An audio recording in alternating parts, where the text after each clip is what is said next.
یاد نبی سے روشن سینے یہ آرزو ہے جائیں مدینے۔ حضور علیہ الصلوۃ والسلام نے اپنی ایک مبارک حدیث میں ارشاد فرمایا، وہ یہ آپ علیہ الصلوۃ والسلام نے فرمایا لن تدخلوا الجنۃ حتی تؤمنوا، کہ تم اس وقت تک جنت میں داخل نہیں ہو سکتے جب تک ایمان نہ لے آؤ، وَلَا تُؤْمِنُوا حَتَّى تَحَابُّوا، اور تم ایمان والے نہیں ہو سکتے، تمہارا ایمان مکمل نہیں ہو سکتا یہاں تک کہ تم ایک دوسرے کے ساتھ محبت کرنے لگ جاؤ۔ یعنی گویا حضور علیہ الصلوۃ والسلام نے فرمایا کہ جب تک ایک مومن اپنے دوسرے مومن بھائی کے ساتھ محبت کا تعلق نہ رکھتا ہو اس کا ایمان مکمل نہیں ہو سکتا۔ اور گویا ایک طرح سے حضور علیہ الصلوۃ والسلام نے اس کے جنت میں داخلے کو موقوف قرار دیا ہے کہ یہ جنت میں اس وقت داخل ہو سکے گا جب یہ اپنے مسلمان بھائی سے محبت کرے گا، جب یہ اپنے رشتہ دار سے، اپنے بھائی سے، والدین سے، اولاد سے اور اپنے آپس کے تعلق والوں سے، پڑوسیوں سے، ان سے جب محبت کا تعلق ہوگا تو اس کا ایمان مکمل ہوگا، اور جب ایمان مکمل ہوگا تو یہ جنت میں داخل ہوگا۔ پھر حضور علیہ الصلوۃ والسلام نے فرمایا افلا ادلکم علی عمل اذا فعلتموہ تحاببتم، کیا میں تمہیں ایک ایسا عمل نہ بتاؤں کہ اگر تم وہ کام کرنے لگ جاؤ، تم اپنی زندگی میں، اپنی معاشرت کے اندر اس چیز کو لے آؤ، تحاببتم، تو تمہاری آپس میں ایک دوسرے کے ساتھ جو تمہارے تعلقات ہیں اس میں محبتوں میں اضافہ ہوگا، مودت میں اضافہ ہوگا، اور تمہارے آپس کے اتحاد اور اتفاق میں مضبوطی پیدا ہوگی۔ کیا تمہیں میں ایسا کوئی عمل نہ بتاؤں؟ صحابہ نے فرمایا ضرور بتائیے اللہ کے رسول۔ آپ نے فرمایا افشوا السلام بینکم، آپس میں سلام کو عام کرو۔ گویا حضور علیہ الصلوۃ والسلام نے محبت بڑھانے کا، آپس کے تعلقات کو مضبوط کرنے کا، اور دل سے بغض، حسد، کینہ،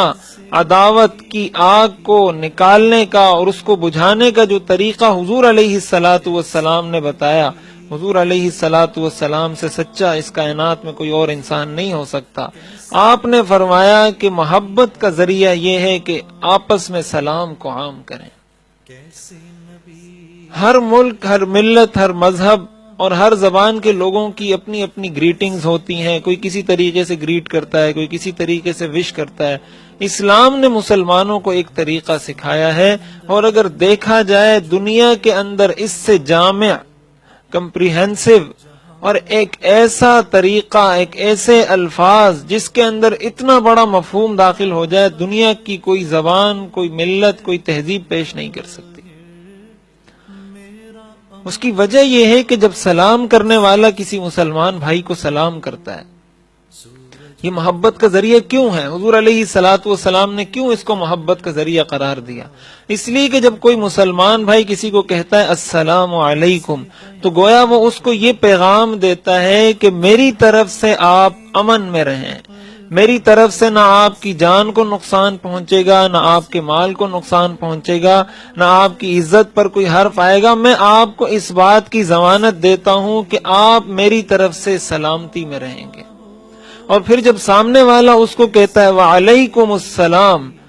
کہ میری طرف سے بھی تم پر سلامتی ہو، میری طرف سے بھی تم مطمئن ہو جاؤ، میری طرف سے بھی تم بے خوف ہو جاؤ، تو گویا وہ بھی اس کو اس بات کی ضمانت دیتا ہے کہ میں بھی تمہیں کوئی نقصان نہیں پہنچاؤں گا۔